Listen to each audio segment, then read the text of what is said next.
Go a step further, like the news, and drop your thoughts on the comment section. Clearview News. We clear the view one time and for all time.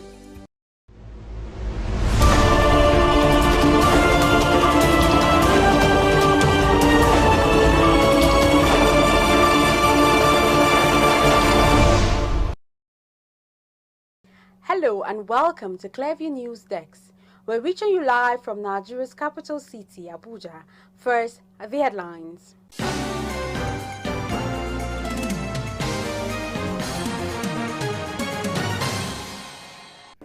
Quest for justice and accountability for police brutality remains a mirage 4 years after historic NSAS protests.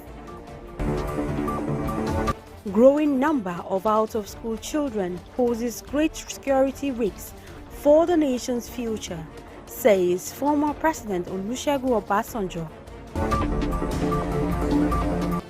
Your neoliberal economic policies will not achieve anything even in the next 40 years, SDP's presidential candidate Adewale Adebayo tells President Tinubu.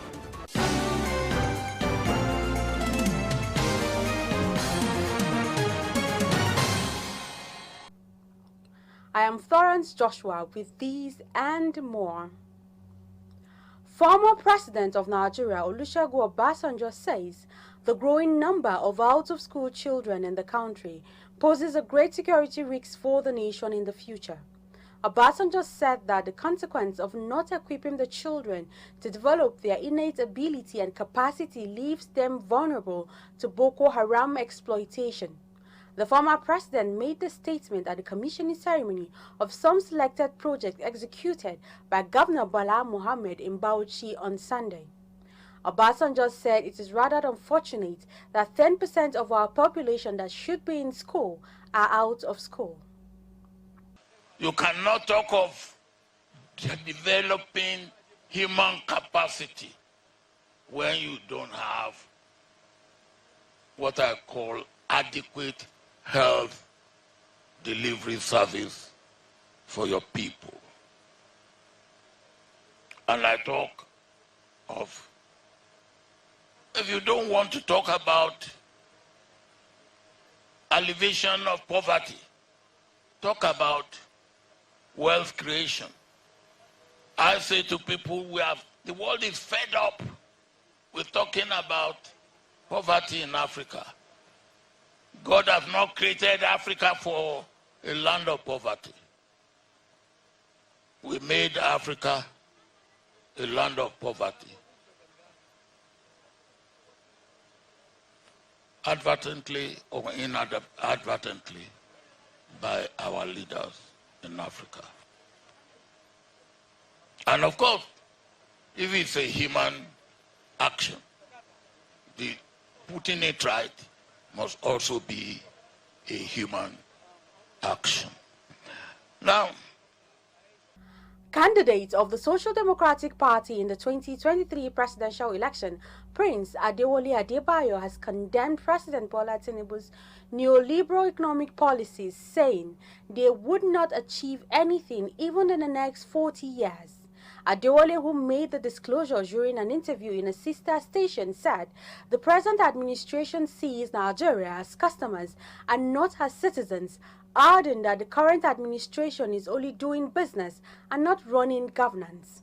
Clearview News' Imofono Kone has the details. Emilokon, it is my turn. It's not an economic philosophy.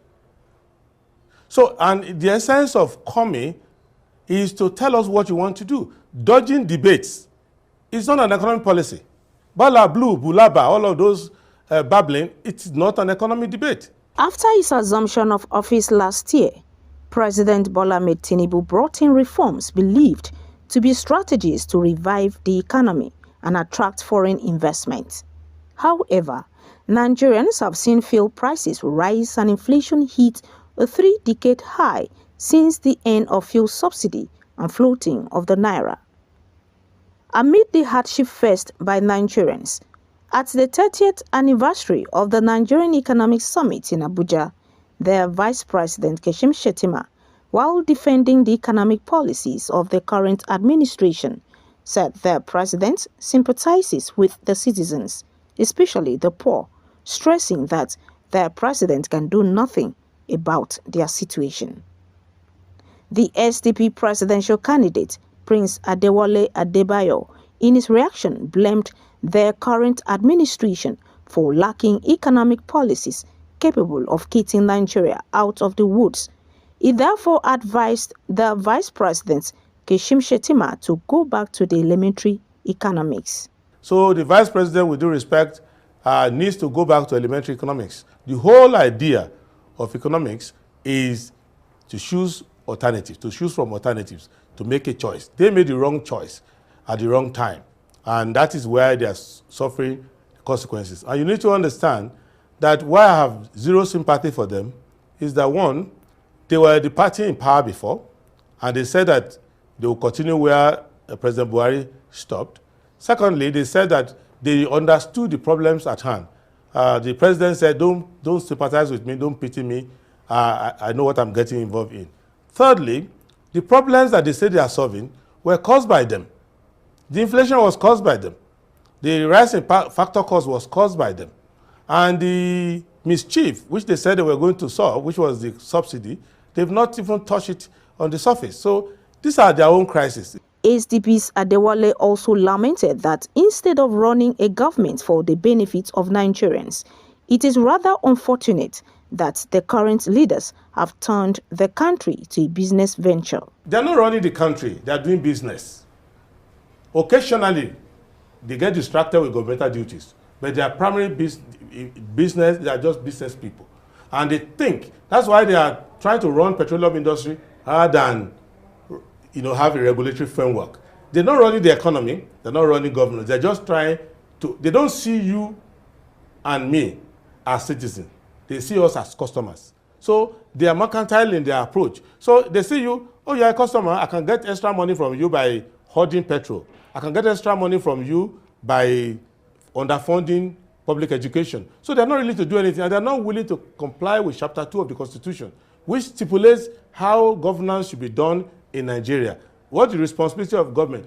Call anybody in government. They are not responsible for anything. The Minister of Water Resources is not responsible for whether you have water or not. The Minister of Education is not responsible for educational outcome, whether the student fail WAEC, fail JAM, is not responsible. The Minister of Health is not responsible for life expectancy or medical outcomes. They are just carrying these titles to enable them to put their signature to award contracts. But they're not, beyond that, they're not going to do anything. What you need to understand is that the main primary objective of monetary policy in the neoliberal economy is to achieve full employment. Have they done that? They have not. They're not going anywhere. You can give them 40 years. They're not going anywhere. Speaking on the way out of the current economic challenges, Adewale advised the current administration to block all loopholes, among other things. You see, the first thing you do is that for government, you start from in-house. The thing that government has control over is called the fiscal policy. How much revenue you receive and the expenditure that you make. Secondly, you need to do a shift where you take the vulnerables off petrol, locomotion, or petrol consumption. You can do that by having public transportation and all of that. Thirdly, you block loopholes in your economy. The Vice President's remarks underscored the administration's position that policy shifts, though challenging, are geared toward long-term economic stability.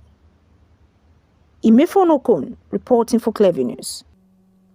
4 years after the historic NSAS protest shook Nigeria, the quest for justice and accountability for police brutality remains a mirage. Recall in October 2020, young Nigerians took to the streets and social media demanding the disbandment of the notorious Special Anti-Robbery Squad, SARS, and an end to police brutality. On October 8, 2020, Nigerian youth staged a series of nationwide peaceful protests with the popular slogan #EndSARS. The protests, which lasted 12 days across major Nigerian cities, garnered support from Nigerians in the diaspora, international organizations, agencies, and celebrities from all over the world. They were united in their demand for an end to police brutality, a reform of the police force, and the enthronement of good governance. The protests, which first started in 2017 as a Twitter media campaign using the hashtag #EndSARS was revived in October 2020 following more revelations of the abuses of the unit, accompanied by a loud outrage on social media platforms. Loud calls were made from various quarters for President Muhammadu Buhari to address the nation to reassure protesters of the government's commitment towards meeting their demands. The youth later put forward a 5-point demand. One of the 5 or 5 demands was the establishment of independent judicial panels in all states of Nigeria to investigate cases of police brutality and recommend appropriate compensation for victims. So, has there been any significant improvement in realizing the demands of the Nigerian youths? I don't think there has been any improvement because what the youth campaigned for has not really been achieved. But the EndSARS, the police brutality has been reduced, but not achieved. What we campaigned for has not really been achieved, which is really, really bad. So they need to do more. No, there is no change yet. The police remains the Nigerian police. They have not changed their system, whether it's due to their training or they train themselves the way they like. So they have not lived up to the expectation of the populace of this country. The protest has a message of which the government promised to do something.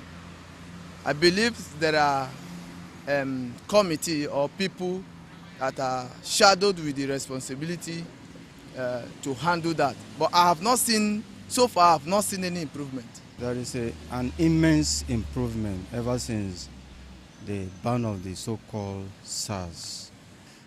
There have not been cases of police brutality, unwarranted arrest, discriminatory arrest. The government, they are supposed they should reach out. They should reach out to families of those that lost their life during the EndSARS, because they still claim people didn't die. We should show them the dead body, but there were no dead bodies. We were not allowed to touch or to take our dead bodies home, and the parents still complain they can't find their children are still missing. So they should try their possible best, reach out to those families that lost their lives. As Nigerian youths mark the October 20 shootings at the Lekki toll gate, they say their demand for social justice in the country remains paramount despite efforts by the authorities to downplay its significance in the nation's quest for social justice, equity and good governance. Gloria Atta reporting for Clearview Television. It's been decades since a flaming journalist, Dele Giwa, was assassinated in cold blood via a parcel bomb. His untimely death was a big blow to Nigerians, especially considering his significant contributions to the journalism profession. Decades after his death, press freedoms in Nigeria still remain a journey without an end in sight. The legacy of Dele Giwa remains fresh and alive in the hearts of Nigerians, hoping the question of who killed Dele Giwa would be answered one day. Today, Clearview News Imofonokon highlights the life, achievement and death of veteran journalist Dele Giwa. Dele Giwa was one of Nigeria's strongest journalists, who many referred to as the man with the mighty pen. Remembered for his famous quote, "Nigeria is on fire and the citizens are amused." In what has been widely acclaimed as one of his famous quotes, Dele wrote, "Yea, in Nigeria, people seem to accept the unacceptable revelations of how politicians share millions of naira belonging to the nation." Dele Giwa co-founded Newswatch magazine, which redefined investigative journalism in Nigeria. In 1985, the paper attracted the attention of the then military administration of General Ibrahim Babangida. Dele's style of writing and his kind of journalism obviously annoyed the military authorities and offended politicians who were opposed to investigative journalism of any form. Dele Giwa was particularly unsparing in his attack on the military establishment, accusing them of bad behavior each time they seized power. In one instance, Dele suggested that Nigeria was like a land that belonged to nobody. Dele Giwa was murdered on October 19, 1986 in Lagos through a lethal bomb at the age of 39.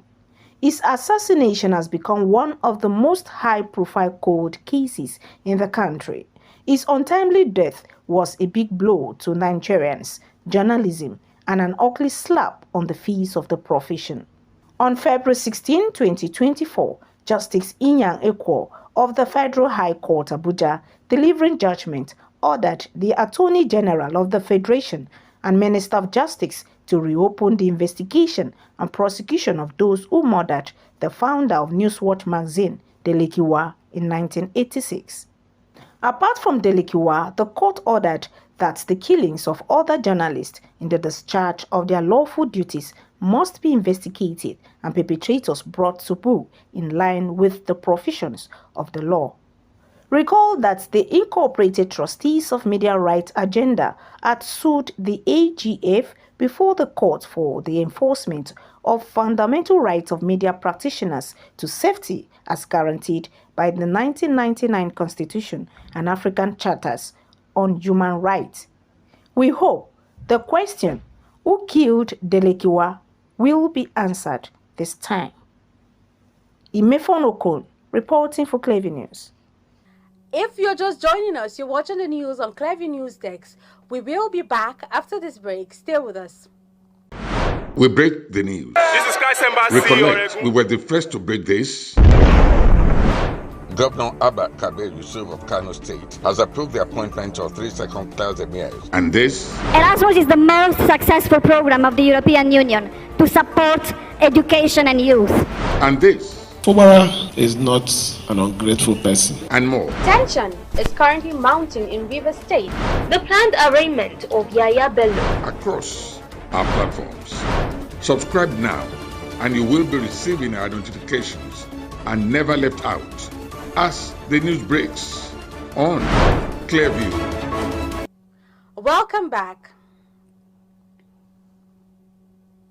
The federal government has restated its commitment to promote the cause of gender equality in Nigeria to address the multifaceted challenges faced by women through developmental approaches aimed at empowering women to reach their full potential.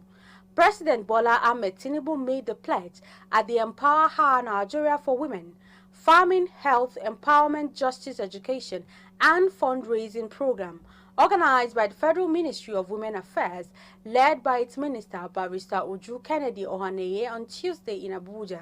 Clearview's Gloria Atta was there and now tells us more. There is no doubt that women in every society play crucial roles as homekeepers, workers, entrepreneurs and service providers, actively contributing to social and economic development of any nation. Over the years, reports have shown that empowering women can lead to enormous benefits for societies and the country at large, but despite these statistics, women seem to be sidelined and underrepresented in key sectors of nation building due to long-standing religious, cultural and traditional beliefs which have denied their freedom of expression and access to activities that promote their well-being in the society.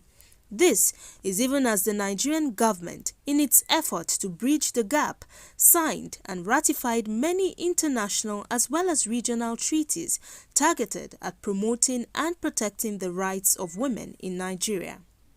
The recent security challenges bedeviling the country, ranging from insurgency to banditry and kidnapping, as well as the economic recession, have further worsened the plights of women, putting them at risk of limited access to education and healthcare, gender-based violence, and economic disparity.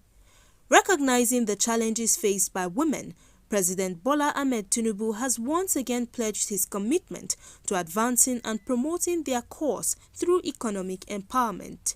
Speaking at the Empower Her fundraising dinner organized by the Ministry of Women Affairs in Abuja, President Bola Ahmed Tinubu stressed the need for the nation to come together to drive development and create opportunities for women to thrive and succeed. Tinubu was represented by the Secretary to the Government of the Federation, Senator George Akume. In our quest for justice for sustainability, we must ensure that women have equal access to justice and are protected from all forms of violence and discrimination. This requires strengthening our institutions, promoting gender-sensitive policies, and supporting women's rights organizations. The theme of this event, Nigeria for Women, Empower Her, resonated deeply with the vision we have for our country. We must empower women, not just for their sake, but for the sake of our entire nation. When women are empowered, families are stronger, communities are more vibrant, and the nation as a whole prospers. In her remarks, the Minister of Women Affairs, Barrister Uju Kennedy Ohaneye, declared that the money realized from the Empower Her fundraising would be channeled towards addressing various socio-economic challenges that have long hindered Nigerian women from participating fully in society. I raised this money today for Nigerian Women Affairs, for the affairs of Nigerian women, so that what the President said that the women should breathe, they will breathe. Now, I have gotten this mobile court for a while now. Over 5 to 6 months ago, I didn't have money to do nothing. No money has been coming out of that ministry for me to work. Everything you have been seeing, I have been using my money to do it. They are owing me procurement and otherwise. I brought this money so that this job will move on. I can't continue waiting for these mobile courts, spending so much money in the normal courts and not getting results, because it takes a lot of time. That's why the mobile courts will need to take off. How do I want to take off? I need 2 buses per state. So I'm going to start with Abuja and Nasarawa State. High points of the occasion includes donations from non-governmental organizations and the private sector, including chief executives of banks and organizations. Worthy of mention is Nigerian businessman, CEO of Atlas Oranto Petroleum, Arthur Eze, who announced the donation of 100 million naira to support the minister's course in addressing the concerns of Nigerian women and girls, among other well-meaning individuals. Gloria Atta, reporting for Clearview News. Nigeria's under-17 women's football team, the Flamingos, has secured a quarter-final spot in style at the FIFA under-17 Kole Oluwokere team has proven that their third place finish at the previous FIFA Under-17 Women's World Cup was no fluke. I'm feeling good. All glory be to God, who has made this happen to us after our hard training and a tactical approach to the game. We were able to get this convincing winning. I call it convincing winning. All glory be to God, and all thanks to my player who, approached the game tactically and we got the needed results. They are kids, so sometimes there is reason for them to have this anxiety, and I just have to calm them down. We have training, we have game plan. I ask them to go by the game plan. At a time, the goal will come, and they yielded, they listen, and they follow the game plan, and the goal just coming in by itself, and that easy way like that. I will not check for my message, just thanking them, appreciating them. Ever since they've been supporting us, they should keep supporting us. Having keep this vigil, it will not be in vain. Anytime they are watching us, we're ready to give them joy. We're ready to make them proud of us, and that's what I've done. It's a promise that we'll go there before we left Nigeria, so we are fulfilling the promise for them to to be proud of us. Well, I'm the happiest person on earth. This is a dream come true. I'm very, very happy, and I bless God for it, because it's not by my own strength, by doing well. If my teammates didn't support me to play, if my coaches didn't encourage me to play, and my God also there, I don't believe that I will be the man of the match and the highest goal scorer in the qualifiers. I don't know how to express it, because all over me there is joy, all over me. Even when it seems like it's not working, you see my coach encouraging me. You see my fellow players encouraging me to do well, giving me the courage that I can do it. I'm very happy. Well, I thank you, my fans, outside there. And I believe that me and my teammates is going to make it count for you people. Thank you. Christ for All Nations, CFAN, is set to host a monumental salvation, healing and deliverance crusade in Abuja, Nigeria, to commence from 6 to 10 November 2024. The highly anticipated event promises to bring about a spiritual awakening, social change, and economic growth to the nation.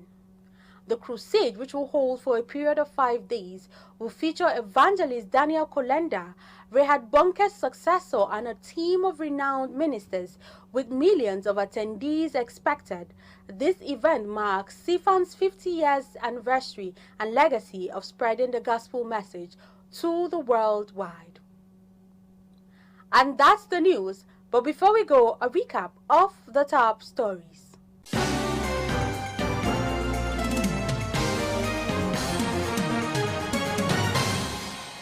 4 years after the historic NSAS protest that shook Nigeria, the quest for justice and accountability for police brutality remains a mirage. Former President of Nigeria, Olusegun Obasanjo, says the growing number of out-of-school children in the country poses a great security risk for the nation in the future. Candidate of the Social Democratic Party in the 2023 presidential election, Prince Adewole Adebayo, has condemned President Bola Tinubu's neoliberal economic policies, saying they would not achieve anything even in the next 40 years.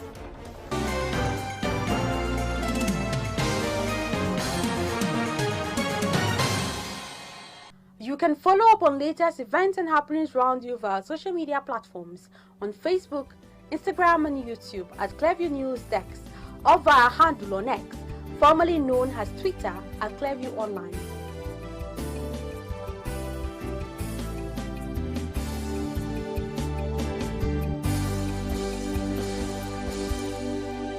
Many thanks for watching. I am Florence Joshua. Bye for now.